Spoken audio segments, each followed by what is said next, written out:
The saga rages on as our fearless heroine swears off once again against the ever-multiplying mountains of mess. Armed with nothing but willpower, she fights to reclaim her kingdom. Will she emerge victorious with her sanity intact, or will the laundry monster finally break her spirit?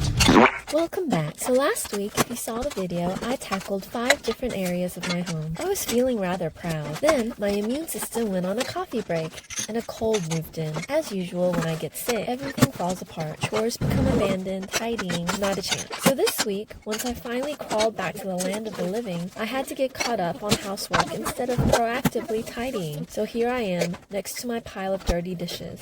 It took nearly 25 minutes to conquer, unloading the dishwasher, loading it back up, and giving the kitchen a much-needed scrub down. Needless to say, the kitchen smelled disgusting. I genuinely don't know how I survived, but here I am, back at it again, trying to reclaim my life and space, one chaotic corner at a time. But hey, I finished this section in less than my set limit of 30 minutes, so I'm pretty proud of myself for that.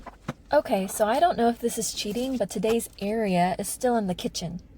I guess it's not really cheating because I'm the boss when it comes to this video and I made up the rules, so you know. The area that's still in the kitchen is the island, or peninsula, because it's not freestanding and kind of attached to the wall, whatever that counter behind the sink is called, where I dumped all of the clean dishes. And that's my tidying for today, putting away the clean dishes, and honestly, it felt like a full workout. It took me nearly 8 minutes and nearly ended me. I'm keeping it slow this week, recovering from that cold, aka my body's dramatic shutdown from a few rogue germs.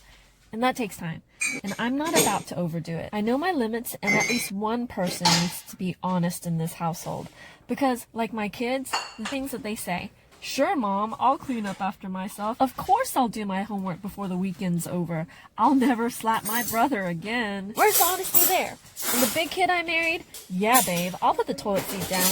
Actually, that one's true. We've never once fought about the toilet seat. I mean, we fought about a myriad of other things, but not once the toilet seat. Who knew? Guys can actually be considerate of others. Anyway, dishes are put away. I'm off to do something truly important. My facial.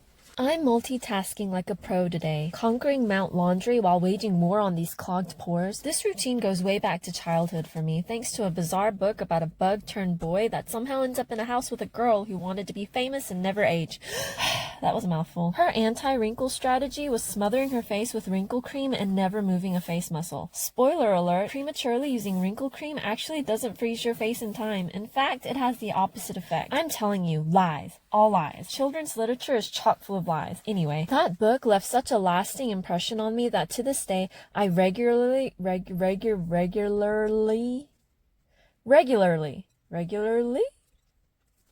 frequently drench my face and hair in something while going about my day. So here I am, mask and folding socks, wondering how laundry and dishes multiply like 2 bunnies freshly in love during the honeymoon stage of their relationship. No wonder moms, especially working ones, are always drowning in to-do lists. By the way, those bunnies are at it again and decided to leave me another pile of laundry. Toe socks. Frilly PJs, whitening strips. Now I'm ready to clean the bathroom. I'm finally feeling human again, so I decided to tackle the bathroom. It should be a quick job because it's a rather small area and there's not much stuff in there. I took the chance to declutter and rethink the space. I don't love how the cleaning supplies look on top of the cabinets, and I'd rather use the shelves for things that actually spark joy, and not all of my husband's half-used moisturizers. Like seriously, what was he thinking? He buys products like he's starting a skincare empire, then abandons them faster than a New Year's resolution. Guess who gets left with all of the leftovers? This girl. I end up using it all as body lotion. But I think I'm gonna have to have a talk with him. I'm tired of smelling like a man. Maybe that's a secret plan, to keep other men away. Honestly, it's working.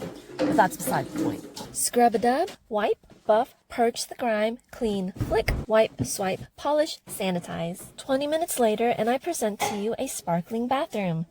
I couldn't find anything that really sparks joy for the show, so I settled on some popcorn. It was the best I could do.